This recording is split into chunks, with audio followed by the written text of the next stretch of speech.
My mother gestured toward me like she was pointing out a stain on the rug. We sat in a private dining room in Uptown Charlotte, surrounded by crystal glasses and white tablecloths. She leaned across the table toward my sister's future mother-in-law, a woman whose name commanded half the commercial real estate in the city. My mother laughed her sharp, brittle laugh. She told the table that we absolutely do not talk about Morgan's little mop and bucket hobby, and that everyone was just praying I would not ask the groom's family for a job tonight. I forced my jaw to unclench. I picked up my heavy silver fork, cut into my $120 steak, and took a slow bite. My gaze locked directly across the table. The billionaire woman sitting opposite me had gone completely, deathly still. Her eyes shifted from my mother to me. The entire room went perfectly quiet. To understand the absolute insanity of that moment, you have to understand the illusion my family built their entire lives around. My name is Morgan. I am 37 years old, and I grew up in a house where human worth was measured entirely by pristine aesthetics and clean job titles. My mother, Vanessa, treated her children as status symbols to be polished and paraded. My younger sister, Brooke, learned early on how to play the part of the golden child. She mastered the art of the perfect smile, the flawless resume, and the relentless pandering that my mother demanded. I chose a different path. At 22, I took a maxed out credit card with a $500 limit and bought a used pressure washer. I spent years scrubbing floors, hauling equipment, and building a business from the concrete up. Today, I am the founder and chief executive of a regional commercial facility management empire. We run the sanitation, maintenance, and operations for massive corporate complexes across 3 states. But to my mother, I was just a shameful secret holding a mop. Earlier that afternoon, my phone had buzzed with a message in the family group chat. My mother laid out her rules for the evening engagement dinner. She demanded I wear something subdued, sit quietly, and under no circumstances mention my maid service to the Reynolds family. She warned me not to humiliate Brooke in front of her wealthy future in-laws. I read the message, set my phone face down on my desk, and went back to reviewing my quarterly earnings report. I only agreed to attend this dinner for one reason. My grandmother, Erica, at 78 years old.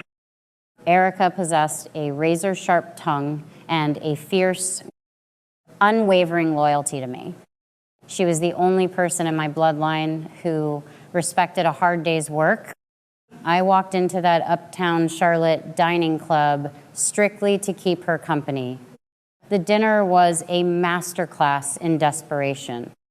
My mother spent the first 2 courses aggressively social climbing. She fawned over Catherine Reynolds, the groom's mother.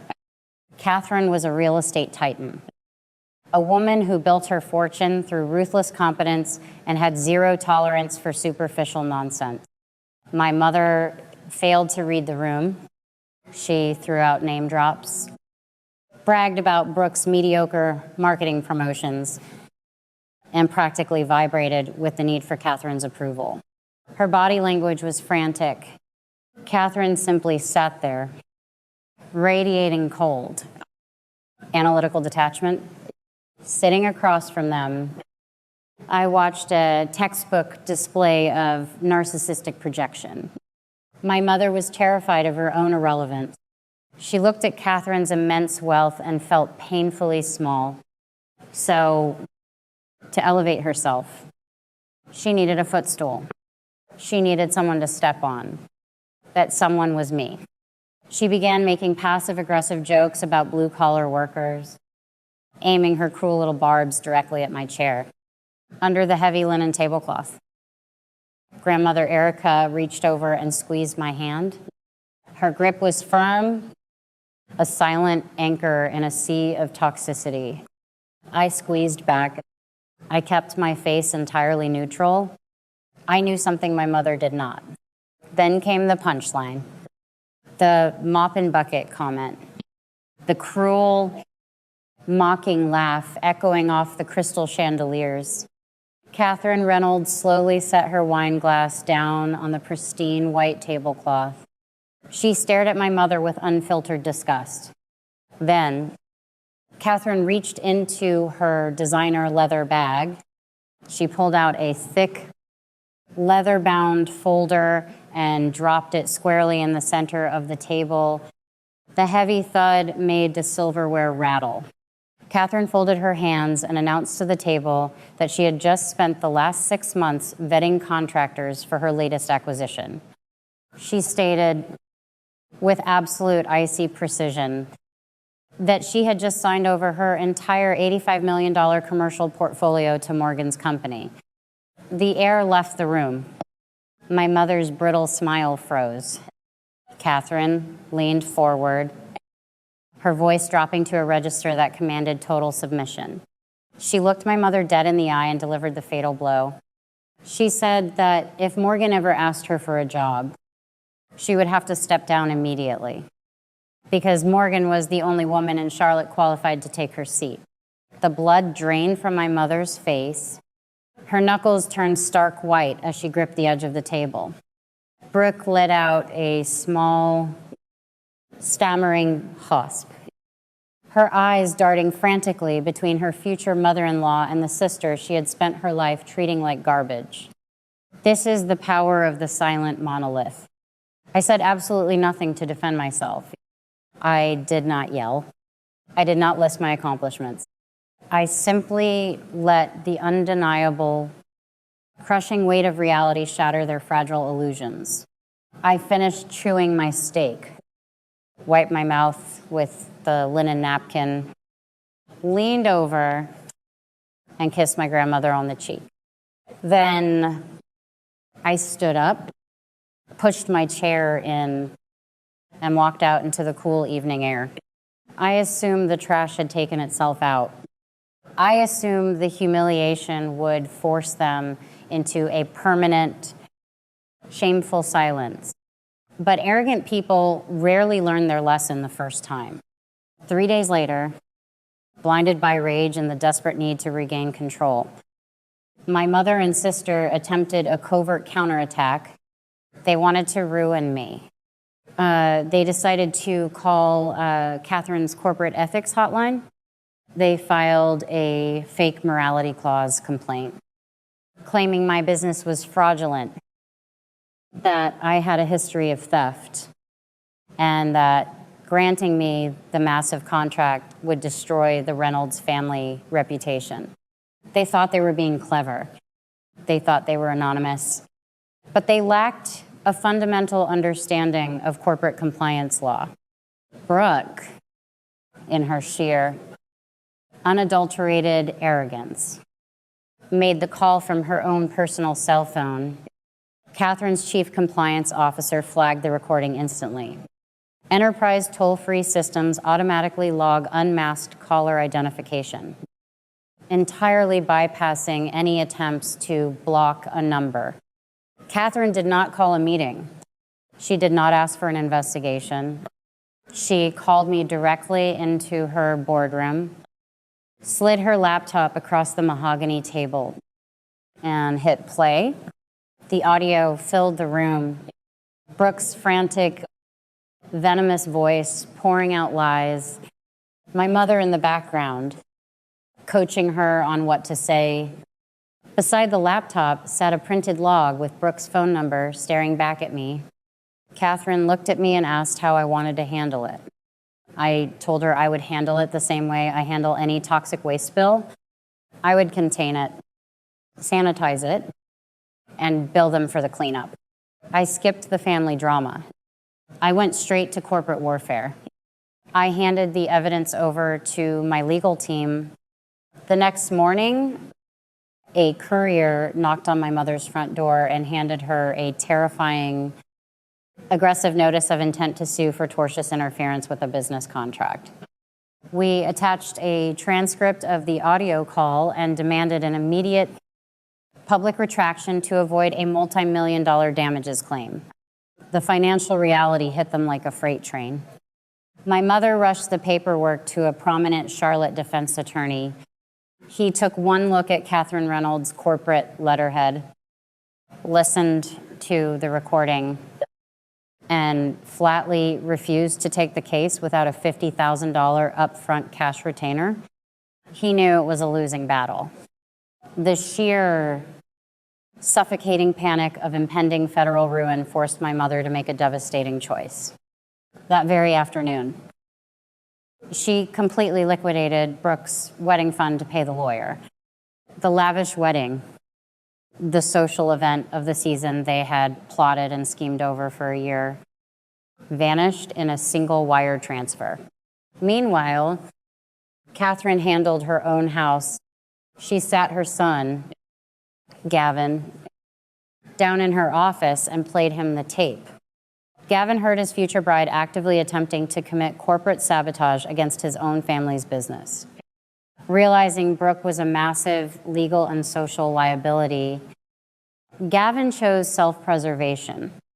He packed his bags, met Brooke in the driveway of their shared townhouse, and dumped her. He looked at the woman he was supposed to marry and told her she did not just lie to him.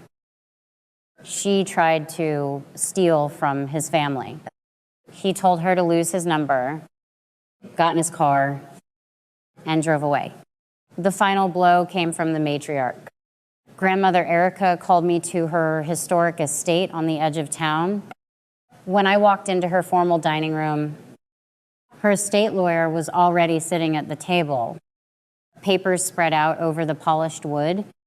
Erica looked up at me, her eyes fierce and clear. Without a word of hesitation, she signed a freshly notarized codicil. She officially removed Vanessa and Brooke from her will entirely, transferring the deed to her vintage property directly into my corporate trust. She disinherited them. She handed me the heavy legal folder, cementing the shift in power completely and permanently. I drove back to my office, stood by the floor-to-ceiling windows, and looked out over the Charlotte skyline. For the first time in my life, my chest felt completely light. I was entirely at peace. When you survive a family dynamic built on narcissism and control, the aftermath is a strange, quiet place.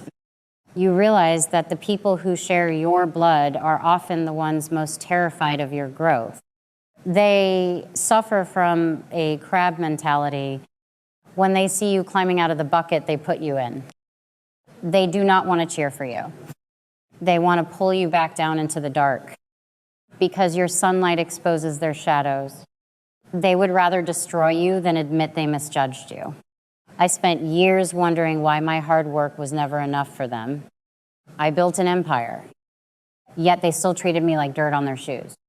But sitting in my corner office, watching the city move below me, the clarity finally hit. Their disrespect was never about my lack of value. It was about their absolute terror that my value would eventually outshine theirs. In the months that followed the lawsuit and the canceled wedding, I received exactly one voicemail from my mother. Her tone was not apologetic.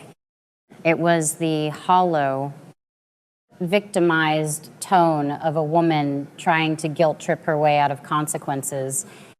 She said she was still my mother. She said family forgives. I did not call my lawyer. I did not text her an angry paragraph. I pressed the delete button and went back to my life. I had built a chosen family of mentors, colleagues, and genuine friends who treated me with the respect I had earned.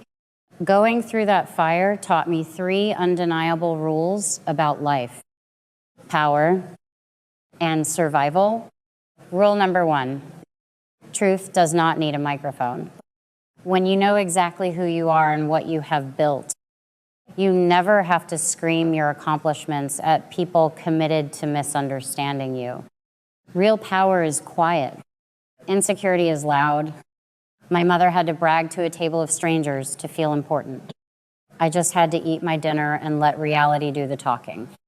Never exhaust yourself trying to convince toxic people of your worth.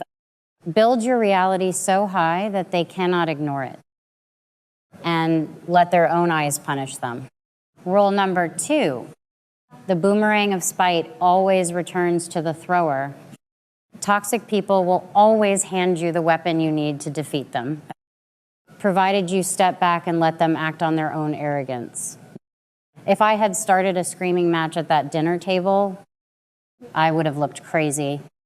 By staying silent, I let my mother's cruelty hang in the air for everyone to judge. By leaving her alone afterward, I gave her the space to make the reckless, arrogant phone call that legally ruined her. Never interrupt an enemy when they are making a mistake. Let them dig the hole and just hand them a bigger shovel. Rule number 3, loyalty trumps biology every single time. We are conditioned to believe that blood is a mandatory contract for suffering. It is not. Blood is merely a biological fact. It is not a free pass for abuse, disrespect, or sabotage. Grandmother Erica proved to me that true family is based on mutual respect, shared values, and protective loyalty. You are absolutely allowed to walk away from people who hurt you, even if you share a last name. You do not owe your peace of mind to the people who actively try to destroy it. Trust is earned. It is never owed. If you are listening to this, I want you to take a hard, honest look at the tables you are sitting at. Are you shrinking yourself to make the people around you comfortable? Are you hiding your success, dumbing down your ambition, or swallowing insults just to keep the peace with people who would never do the same for you? If you are, hear this clearly, it is time to get up. Stop fighting for a seat at a table where you are treated like a burden. Take your energy, take your brilliance, and go build your own table. The people who truly value you will gladly pull up a chair. Let the rest starve on their own arrogance.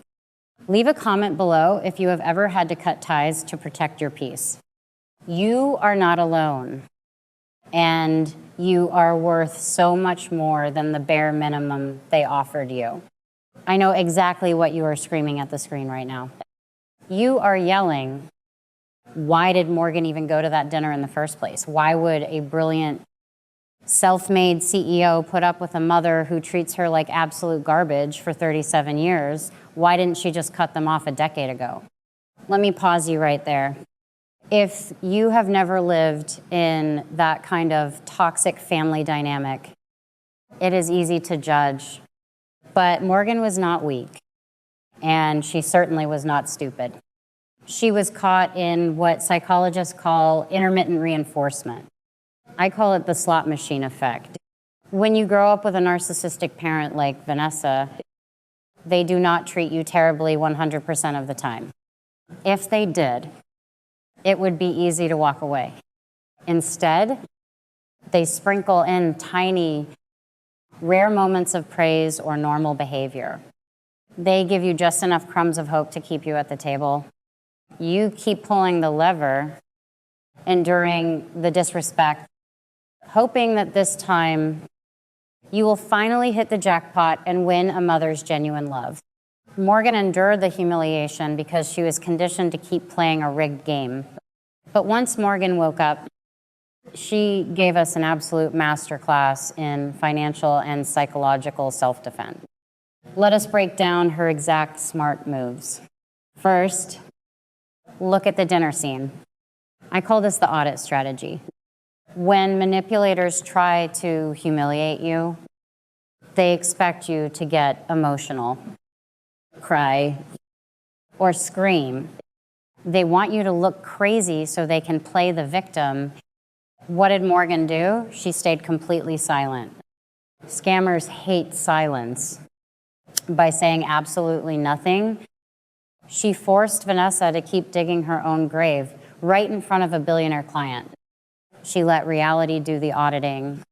Second, she focused on building the case, not winning the argument. When Vanessa and Brooke tried to tank her massive corporate contract, Morgan did not fire back with angry text messages. She did not call them to yell. She let the corporate compliance system trap them. Brooke's arrogance in using her personal cell phone handed Morgan unmasked caller identification and recorded audio. That is bulletproof legal evidence. Morgan bypassed the family drama entirely and treated them like hostile corporate saboteurs. Finally, she executed the buyout. Morgan did not just walk away. She made sure her abusers paid for the exit by dropping a devastating tortious interference lawsuit on them. She forced Vanessa into a corner. To hire a defense attorney, Vanessa had to cough up a $50,000 cash retainer. Morgan legally forced them to drain Brooke's wedding fund to pay for their own malicious behavior. She made them finance their own destruction. For a long time, I thought the worst thing my family ever did was underestimate me. I was wrong. The worst thing they did was make me believe I had to keep proving myself to people who were committed to never seeing me clearly. They saw the calluses on my hands and called them embarrassing. They saw the long hours, the cleaning contracts, the late nights, the early mornings, the equipment in the back of my truck, and decided all of it made me small. They never stopped to ask what those hands had built. They never looked past the mop long enough to see the empire behind it. But that was their failure, not mine. After the lawsuit, notices went out and Brooke's wedding collapsed under the weight of her own sabotage. The silence that followed felt almost unreal. No more group chat commands. No more polished insults hidden inside family dinners. No more reminders to dress smaller, speak softer, or hide the parts of my life they found inconvenient. Just silence. At first, I kept expecting another attack, another fake complaint, another phone call from Vanessa wrapped in guilt and sharpened with blame. But nothing came that could reach me. Their access had ended. Their opinion had lost its power. And for the first time in years, I understood that peace is not always something you find. Sometimes it is something you build, one locked door at a time. Grandmother Erica's house became more than property. It became proof that at least one person in my bloodline had always known exactly who I was. Proof that hard work did not need to look glamorous to be worthy. Proof that loyalty still existed, even in a family addicted to status. I kept the house mostly as it was. I did not turn it into a trophy. I restored the porch, repaired the old windows, and left her favorite chair by the front window. On Sundays, I sat there with coffee and watched the light move across the floor, remembering the way her hand squeezed mine under that dinner table. That squeeze had said everything my mother never could. I see you. I respect you. Do not shrink. So I stopped shrinking. I stopped softening my success to make insecure people comfortable. I stopped explaining my worth to people who only understood titles when they sounded expensive. I stopped confusing biological connection with emotional safety. Vanessa wanted me to believe that walking away made me cold. But walking away did not make me cold. It made me clean. clean of the shame they tried to pour over my work, clean of the need to be applauded by people who only clapped for wealth when they thought it belonged to someone else, clean of the exhausting hope that one day my mother would look at me and finally see a daughter instead of a stain on her social image. The life I have now is quieter, but stronger. My company keeps growing. My employees know I respect every job in the building, from the executive office to the loading dock. No one who works for me is invisible. No one is treated like dirt because their work happens close to the floor. Because I know the truth. Some of the strongest people in this world are the ones holding the keys. Cleaning the mess. Opening the doors. Fixing what others break. And keeping entire empires running while arrogant people pretend not to see them. So if you are sitting at a table where people laugh at your work, your clothes, your income, your dreams, or the life you built with your own two hands, listen closely. You do not need to beg them to understand. You do not need to perform success in a language they respect. You do not need to stay seated while they use your silence as permission to humiliate you. Stand up, push in your chair, walk out with your dignity intact, and build so solidly, so quietly, and so undeniably that one day the truth enters the room before you even have to speak. Let them laugh at the mocked. Let them mock the dirt. Let them underestimate the person they were too arrogant to study. Because when the floor finally collapses under their polished lies, you will still be standing on everything you built. Here is the verdict. Your worth is not determined by the people who are too blind to see it. If you are sitting at a table where they are serving disrespect, you do not need to flip the table. You just need to pick up your $85 million value and walk out the door. Let them starve on their own ego. Have you ever had a toxic family member or a friend try to sabotage your success out of pure jealousy? How did you handle it? Drop your story in the comments below. I read every single one. Make sure to hit that subscribe button for more strategies on protecting your peace and your wallet. And I will see you in the next video.